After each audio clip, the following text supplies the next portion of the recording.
passo a palavra imediatamente para o professor Dierle, querido amigo, para a sua exposição, Dierle, por favor. Boa tarde para todas, boa tarde para todos. Primeiramente, gostaria de falar da minha enorme honra de estar aqui nessa homenagem do ministro Ricardo Vilas Boas Cueva. Queria agradecê-lo e agradecer ao meu amigo César Cury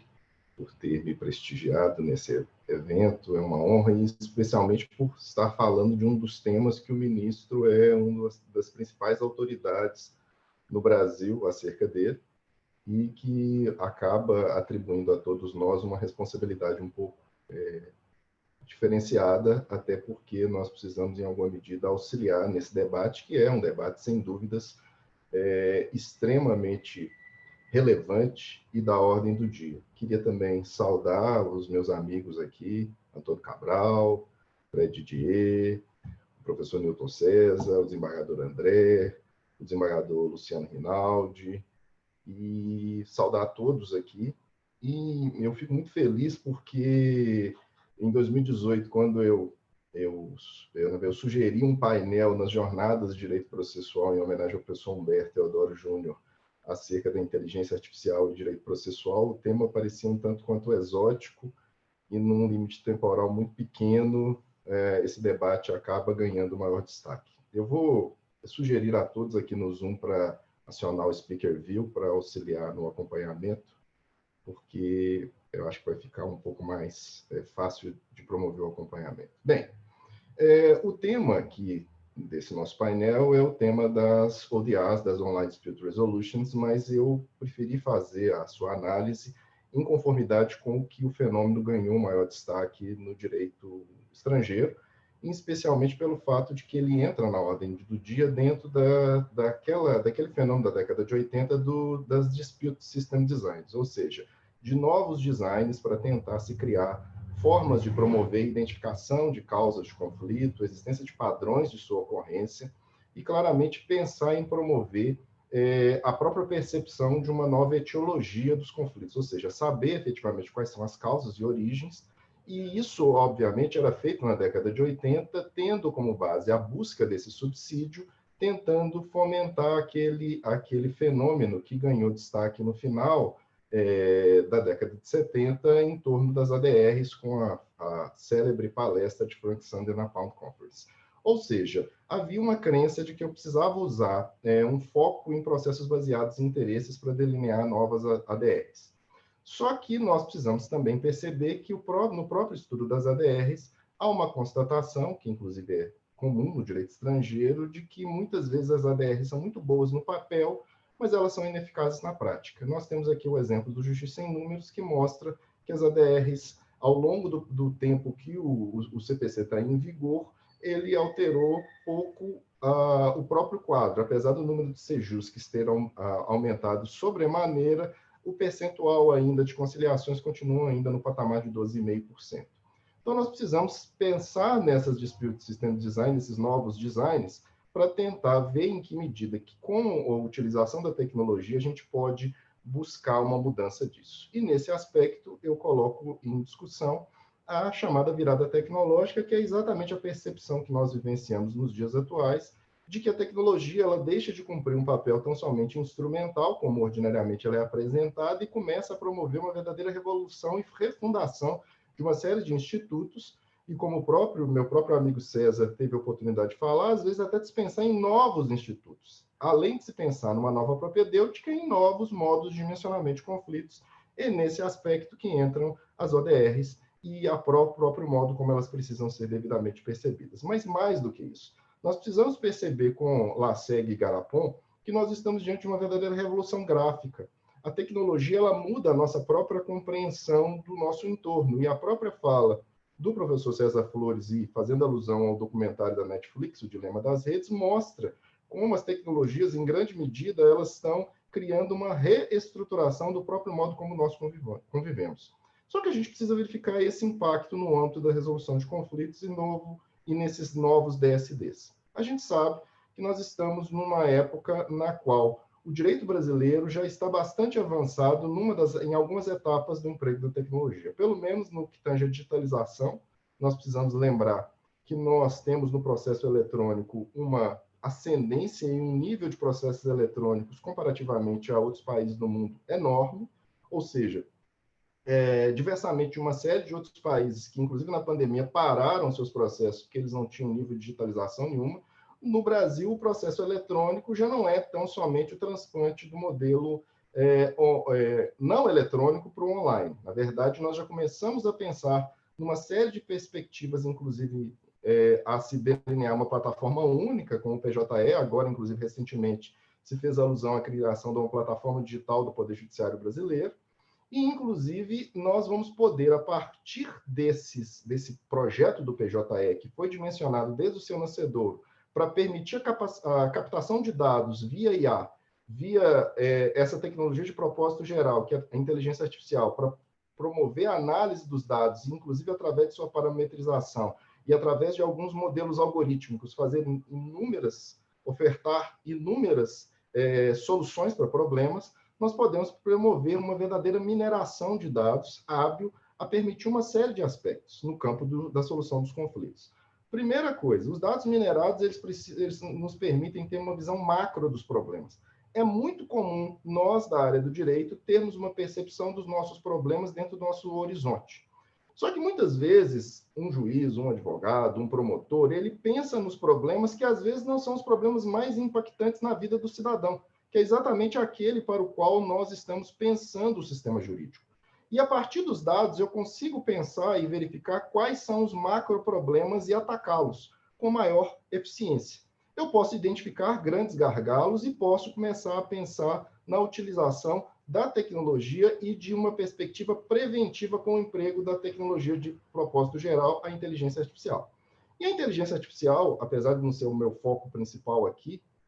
ela conversa com esse foco principal que são as ODRs, mas ela não é o meu mote principal e nem do próprio evento, ela permite uma série de possibilidades. Ela permite fazer juízos preditivos no campo dos recursos, inclusive para tornar efetiva a norma do artigo 926, de se tornar uma jurisprudência estável, íntegra e coerente. Ela permite parametrização de dados e, nesse aspecto, ela favorece a negociação facilitada por tecnologia na ODR, como veremos na sequência, permite auxílio numa pesquisa jurisprudencial semântica, triagem e criação de filtros, como o próprio Sócrates, que foi aludido pelo meu amigo Paulo Lucon, análise de requisitos de peças processuais, como vem sendo feito no projeto ELIS, constrições executivas via Sysbajude, mineração de processos para exatamente verificar o controle de fluxo de dados e de próprios processos, como também está sendo feito no ELIS, ou seja, o emprego da IA para, através de seus modelos algorítmicos, parametrizar dados, para, mediante a utilização dessa parametrização, resolver uma série de problemas, é uma utilização extremamente relevante e que já atinge um nível de automação no Brasil muito consistente, em especial pelo fato do CNJ agora ter colocado tudo dentro do grande guarda-chuva do projeto Sinapses, que é um projeto conjunto que vai exatamente, já agrega dentro dele 72 projetos de automação com uso ou não de inteligência artificial, que é interoperável, que deve promover iniciativas concentradas e, inclusive, garantir continuidade em conformidade com o artigo 22 da Resolução 332, que trata da ética da IA no judiciário, que permite claramente eu promover soluções in-house ou soluções internas dentro do judiciário, de modo que elas possam ser reproduzidas e o judiciário pare de tentar, a cada tribunal, criar a roda sozinho. Na verdade, o projeto Guarda-Chuva Sinapse, em alguma medida, permite que esses projetos eles sejam gestados dentro dos tribunais e que ele, obviamente, seja submetido e passível de ser utilizado em uma série de outros tribunais. E fiz alusão aqui, simplesmente, desses 72 projetos, ao projeto Atos, que tem, talvez, o maior dataset no âmbito do judiciário brasileiro, ou seja, o maior conjunto de dados. Ele tem um conjunto enorme de acórdãos, 328 mil acórdãos, mais de 8 milhões de documentos, e ele promove a comparação de documentos através de processamento de linguagem natural mediante análise semântica, já permite triangulação de jurisprudência, e na atual fase ele monitora 9 dos 200 temas ativos e tende, inclusive, a ser utilizado, especialmente quando o projeto Atos conversar com outro sistema que está sendo gestado dentro do STJ, que é o projeto Sócrates, que vai, inclusive, auxiliar na própria análise do juízo de admissibilidade dos recursos. E aí, finalmente, nós chegamos ao objeto da fala nessa segunda parte, que é a transformação, mediante a percepção de novos modos de dimensionamento de conflitos. E é exatamente aí que entram as ODRs. E é muito comum, como o próprio ministro Cueva fez alusão, fazer menção à ideia a partir desse texto seminal do Ethan Ketch e do Rifkin, de 2001, da ideia do emprego da tecnologia no campo das ODRs como quarta parte. Além das partes envolvidas, do próprio decisor, a tecnologia cumpriria um papel de auxiliar no próprio dimensionamento dos conflitos. E percebam que as ODRs elas surgiram inicialmente tão somente como uma mímica das ADRs, ou seja, era a utilização de tecnologia tão somente para tentar auxiliar na resolução de conflitos, como mediante empregos de tecnologias existentes, e-mail, etc., etc., mas ela ganhou muita força num contexto específico, que é o do comércio eletrônico. Porque se percebeu ali na final da década de 90, início dos anos 2000, com o fomento do comércio eletrônico, que o emprego dos modos tradicionais de resolução de conflitos não conseguiriam resolver estes conflitos de modo adequado, com a celeridade, com a adequação que se requer, e, ademais, o custo não valeria a pena. Então, eu precisava criar um novo modelo que ganhou força, como todos sabem, através de um projeto modelo de uma grande plataforma de e-commerce, o eBay, que ele criou o Square Trade e, na sequência, com a contratação de Colin Rue, criou o Moldria no início dos anos 2000.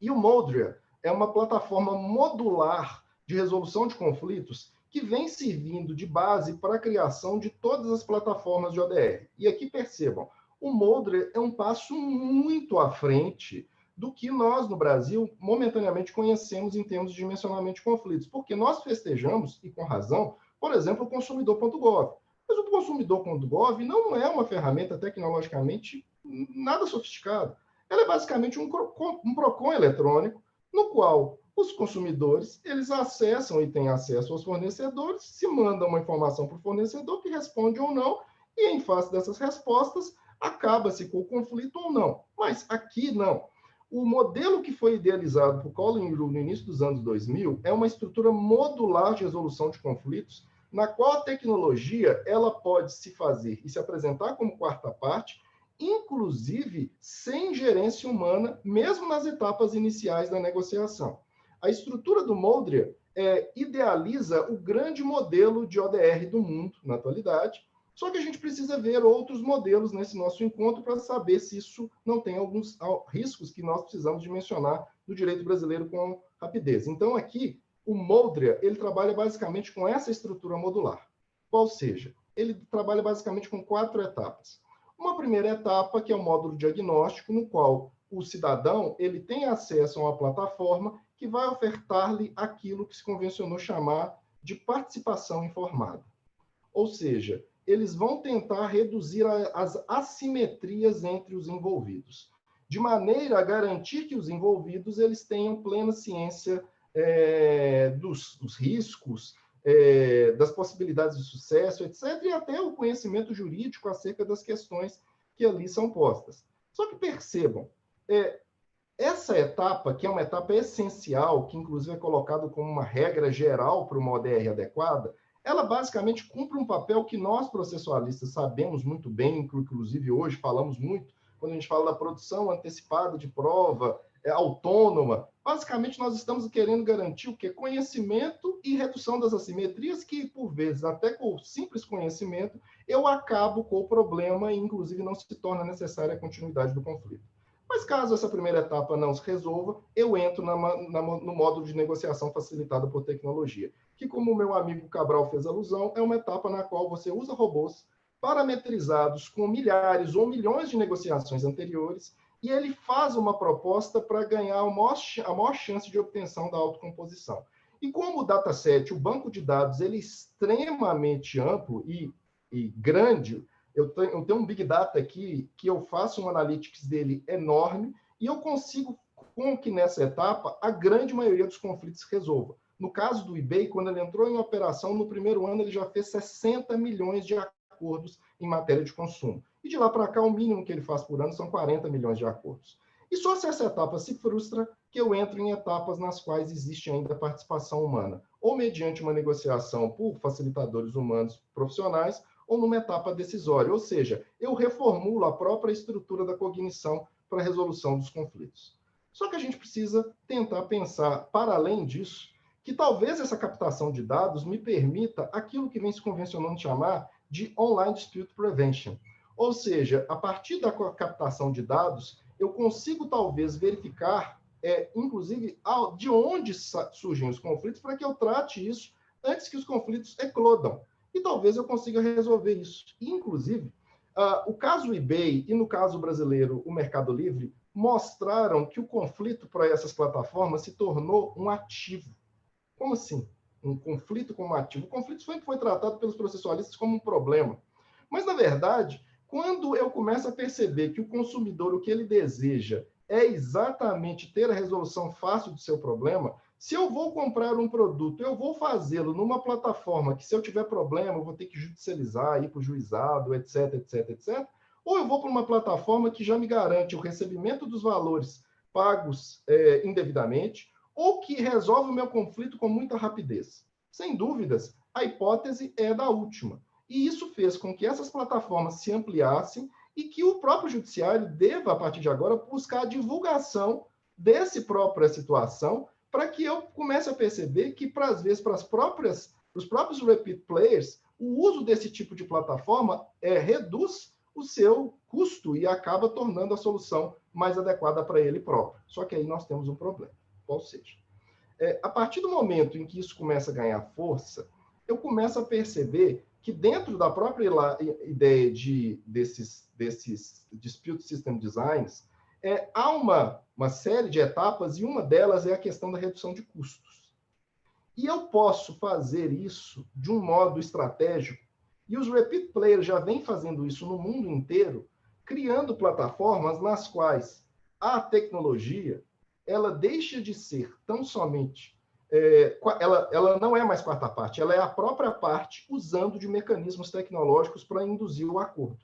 E aí que vem todos os problemas. Porque no campo da tecnologia, há um campo que é o campo da captologia, que é a utilização da captação de persuasivo, o uso de tecnologias persuasivas para mudar comportamentos, atitudes. E a prova maior disso é a discussão em torno das fake news, que nós estamos utilizando tecnologia persuasiva com o intuito de garantir o quê? Induzir comportamentos eleitorais. Mas já há um estudo muito sério que, se eu utilizar, e se a parte que estiver envolvida, ela criar uma ODR, com o intuito de criar uma ODR para facilitar a sua posição, ela pode se valer desse tipo de tecnologia persuasiva, inclusive daquilo que vem se convencionando chamar em grandes institutos como o MIT, Harvard, de Emotion AI, nos quais eles começam a perceber que o uso das tecnologias podem induzir comportamentos muito sérios, que devem colocar os líderes sêniores das organizações, como o próprio judiciário, com uma preocupação muito grande, porque nós podemos estar utilizando ODRs que vão induzir acordos terríveis para os cidadãos. E os repeat players, eu não tenho dúvidas que eles vão começar a fazer isso. Eu posso até ficar otimista, como o próprio professor Colin Rule fala, que ele acredita que, num conceito, inclusive, que surgiu no eBay, do Trust and Safety, que as empresas que fugirem de suas responsabilidades vão perder chance no mercado.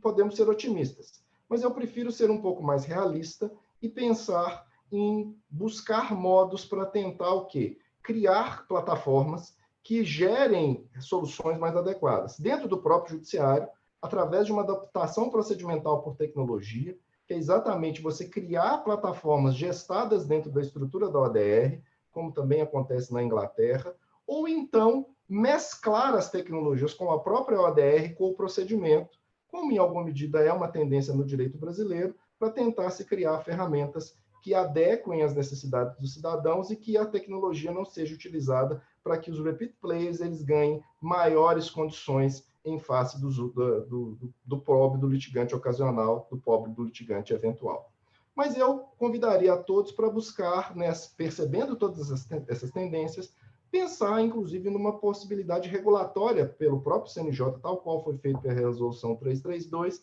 no que tange aos riscos desse emprego da ODR, inclusive mediante auditorias externas dessas plataformas privadas, para que eu colete o máximo de dados, una esforços, mas sempre promova algum nível de supervisão, para que, obviamente, os direitos fundamentais sejam assegurados e para que eu possa efetivamente ter a garantia de um processo democrático. Deixo aqui os meus contatos, facilmente acessíveis para todos, e agradeço imensamente a todos e a todas por terem me oportunizado e, mais uma vez, saúdo o ministro e parabenizo ele. É uma honra estar aqui com o senhor e com todos os amigos. Um grande abraço.